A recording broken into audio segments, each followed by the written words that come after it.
All right, guys, thanks to Hyundai and Rico Equipment, we got two awesome excavators sitting here. I figured we'd take this opportunity. I was going to do a quick video on things to consider, like options and specs, if you're thinking about buying a machine. So let's do it.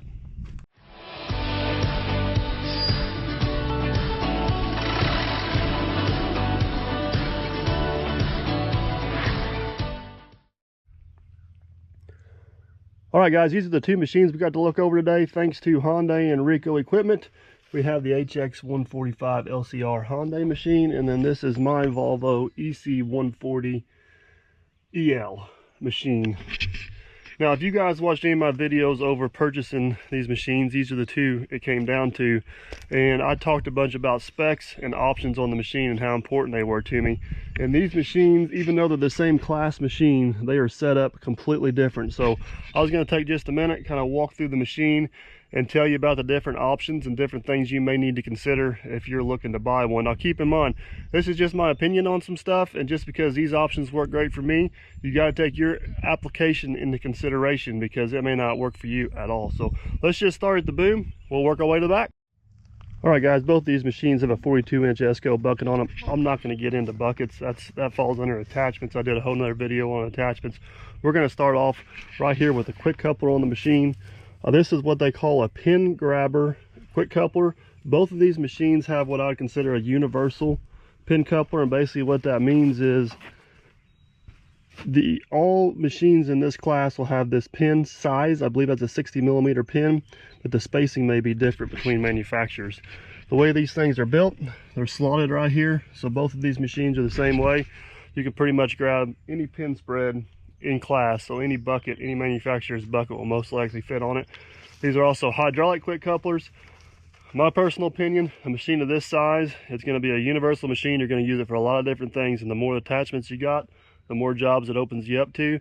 And you got to have a hydraulic quick coupler on a machine. It's just, I don't know how to explain it. It takes you from digging dirt to 30 or 40 other applications with a flip of a switch, if that makes sense. Now, there is some disadvantages to it. If this quick coupler was not on here, this pin would be here.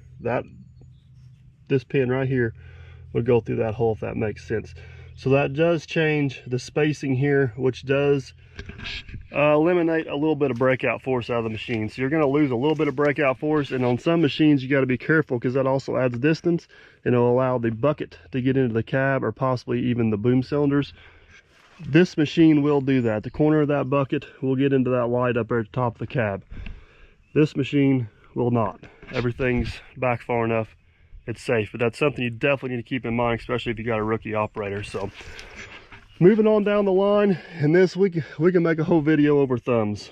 Both of these machines have a hydraulic thumb.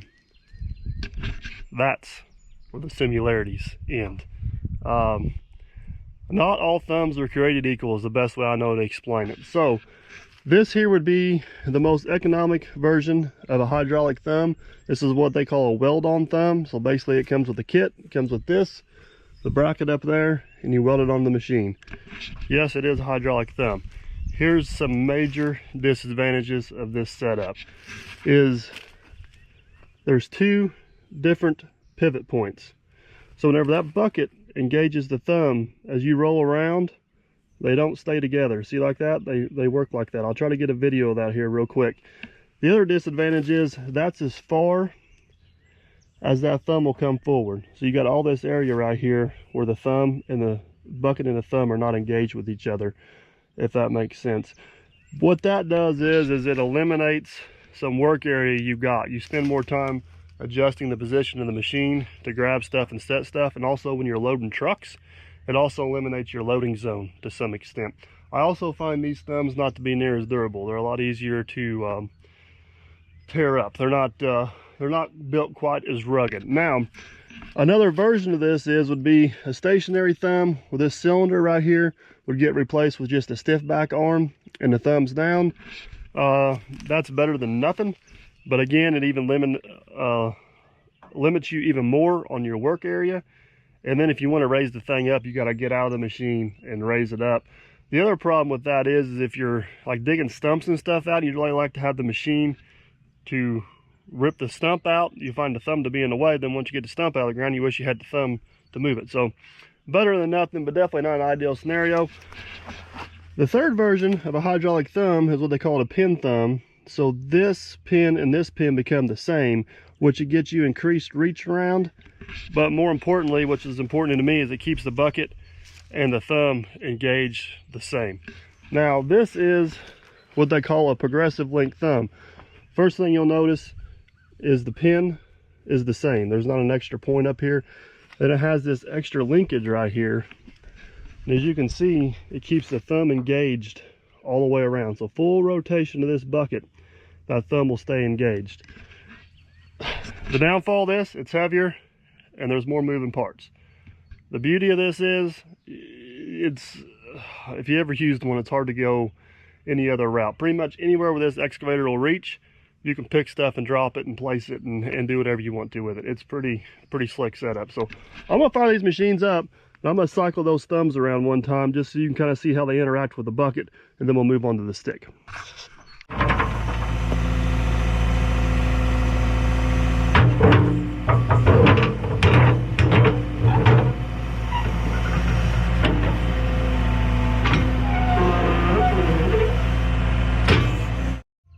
All right guys, I don't know, I really struggled to keep that thumb and that bucket engaged, and then it's really hard on the thumb and the teeth because they're just not jiving right. When that thumb and that bucket meet, that's also an important connection. And then as you can see, as the bucket got out farther, the thumb left it because that's as far as it went.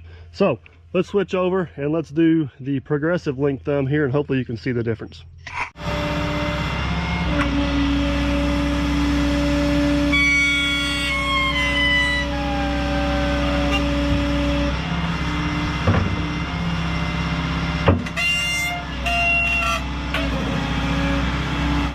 All right guys, I don't know if that was the best demonstration, but hopefully shows you how well that thumb interacts with that bucket. You're able to twist them around and keep them together. It's not the full travel of it, but it's really close. There's also one other option, and it's a clam style bucket. Demo certain applications, I see where that'd be handy, but for what we do, it wouldn't be. One of the main things is if you got the bucket up and you're loading trucks, every time you want to go down and get another scoop, you gotta constantly always open that thumb. So just study that quite a bit if you're going to look and go that route. The next thing we're going to talk about is a long stick versus a short stick, and basically that is the distance from this pin to this pin right here. Most companies offer a short stick and a long stick version. Both of these are long stick machines. I prefer a long stick machine for what I do because I'm using a smaller excavator, and I like having the extra reach it gives me. I think most of them are between 18 and 20 inches of extra reach you'll get. It'll depend versus on manufacturer. Now there is some disadvantages to it. One, it throws the balance of the machine off a little bit. It don't necessarily throw the balance of the machine off, it changes the balance of the machine. The other thing is it does decrease breakout force on your crowd motion because you've got a longer lever now, so you don't quite have as much breakout force on your crowd.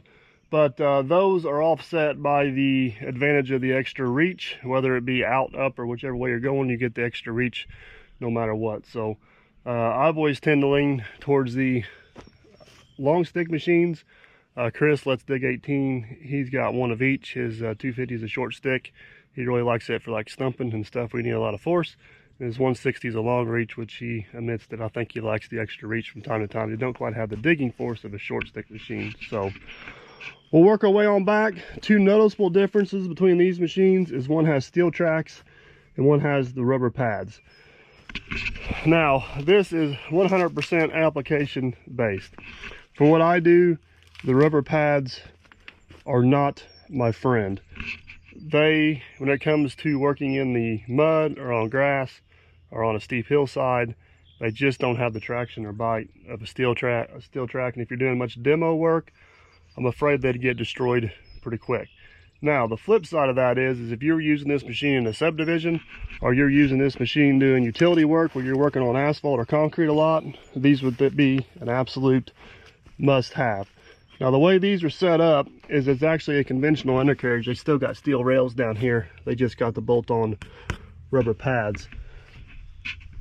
The other thing you need to take into consideration, and this was a big deal for me, is the width of these pads. Most excavators either come with 18 or 20 inch pads. These are actually 24-inch pads, and what that does is increases your ground pressure. Whenever you get in these wet, soggy bottoms, like I work in a lot, or if you're doing a lot working in the mud or dredging, the wider that pad, the bigger stance you got. It's just the same as a dozer, the more it's going to keep you up. That machine will get buried out of sight. This machine will still be floating and working, and you can get yourself out and move around, if that makes sense. So that's just 100% based on what you guys are doing. Whether it's, if you're doing subdivision work and you're working on asphalt and blacktop and concrete and you can't be tearing stuff up, you got to go that way. Any other applications, I feel like the steel tracks are going to be the must-have. Another thing to take into consideration is not all auxiliary hydraulics are the same on every machine. There is different options. A lot of stuff is programmable from the cab, but there is some hard plumb stuff that you have to have on the machine as an option. So you really need to know which implements you're wanting to, or which attachments you're wanting to run on the machine. If you're wanting to run like a hammer or anything that has a hydraulic motor on it, you need to make sure you have the right flow, possibly a case drain, and all the plumbing for that. Most machines, just because it says auxiliary hydraulics, it may just be a simple two-way for a thumb, and it may not be plumbed for a case drain to run a rotary cutter or a flail mower or a hammer or something like that. So be sure you do a little bit of investigation into that to make sure that whatever machine you're looking at purchasing, whether it's new or used, is set up properly to run whatever attachments you're wanting to run. We'll walk around to the back of the machine here now. This was a big discussion whenever I was looking at buying these machines. I was pretty dead set on getting one with a push blade. And it seems to be a hot button topic. Guys either seem to absolutely love them or think they're just a nuisance or in the way. I'm in the absolutely love them category. I'll tell you why is if that blade, even though it may not be the most ideal thing, if it keeps me from hauling another piece of machinery into a job, it's worth it. You guys always suggest that, oh, you should have used this, or you should have used that, or you should have used the skid steer for this, or you should have went and got the dozer. Guys, that stuff don't show up on the job for free. So if you can haul one piece of equipment in, if using this blade takes me 15 minutes longer than using a dozer, but it was going to take me 2 hours to get the dozer to the job site, it's a no-brainer. Use the blade, and I've got that option to do that. Now, I probably use the blade just as much for leveling and keeping myself stationary is what I do actually pushing. I don't know, if I had a much bigger machine than this, I don't know if I'd want one. But on this size machine, I've almost got it a must. I'm not for sure I'll own one without a blade from here on out. I've just come too dependent on it. Now, there is some drawbacks of it. Both of these manufacturers do a good job of keeping the blade tucked in tight. Couple drawbacks is if you're digging down close right here, it does hurt visibility. If you're tracking along and you need to get underneath the power line, you have to have the blade behind you because you cannot tuck the boom up in here to get the boom down low enough to get underneath. And then also when you're transporting it, you can't get the boom up in there. It makes sense. This is open right here, so whenever you're transporting it, the bucket will slide up into here, and which helps get that boom down so you can get underneath utilities and also get her chained down on the truck and meet all the requirements from DOT. All right, guys, the last thing on the list we'll discuss is what I consider conventional machine versus a closed radius machine. This machine, from the track back to the counterweight, hangs over approximately 36 inches. This machine, about 10 inches. Now, I'm not going to pretend like that machine is not balanced better than that machine, because it is. But this machine can work in places that machine can't. I've said this I don't know how many times. I don't care if you're out here working in the middle of a 40-acre field. It seems like there's always a truck, a piece of equipment, a pickup truck, a dirt pile. There's always something in the way. And this eliminates a lot of that.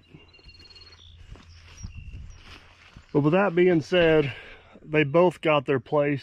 You just really need to know what your needs are, what you're going to use the machine for. Again, especially if you're working in a tight, confined job site, utility side of the road, some residential construction like what I do, hands down would be the best. I even like these machines in a clearing application, even though they're not near as well balanced.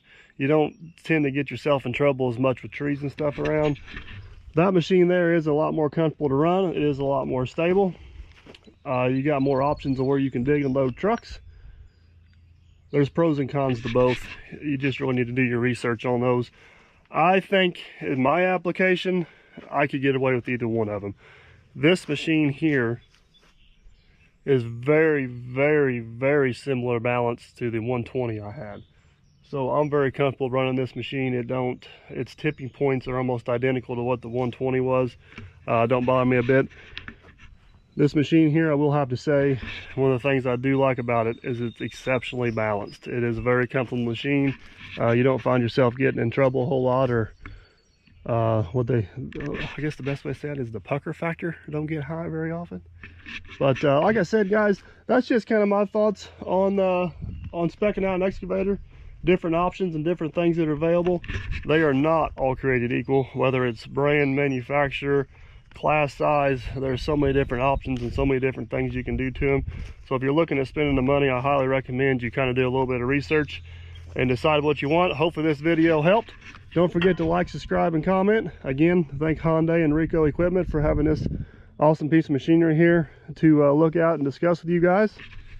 Don't forget to like, subscribe, and comment. Catch you guys on the next one.